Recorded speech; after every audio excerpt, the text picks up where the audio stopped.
কই গো, তোমার রান্নাবান্না হলো? আমার অনেক খিদে লেগেছে তো। অনেক তো বেলা হয়ে গেল।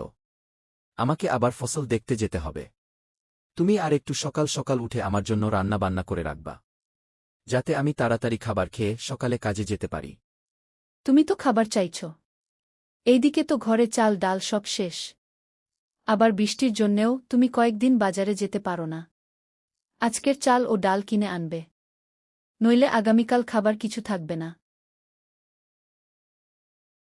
আচ্ছা ঠিক আছে, আমি রওনা দিলাম। প্রথমে আমি আমার ক্ষেতে ফসল দেখতে যাব। আহা, আমার ফসলগুলো যে কি অবস্থা! আল্লাহ, তোমার দরবারে লাখো কোটি শুকরিয়া, এই গরিবের দিকে তুমি চোখ তুলে তাকিয়েছ। আমার ক্ষেতে অনেক ফসল ফলেছে। এই ফসল আমি এখন বাজারে নিয়ে গিয়ে বিক্রি করব। এ থেকে আমার সংসার অন্তত কয়েকটা ততদিন ভালো কাটবে। এক একটা বাঁধাকপির ওজন প্রায় 5 কেজি হয়ে যাবে। আমি বাজারে নিয়ে গিয়ে টাটকা সবজি বিক্রি করব। এই যে দাদা, আসুন আসুন। এইদিকে আসুন দাদা, টাটকা সবজি নিয়ে যান। দাদা আসুন।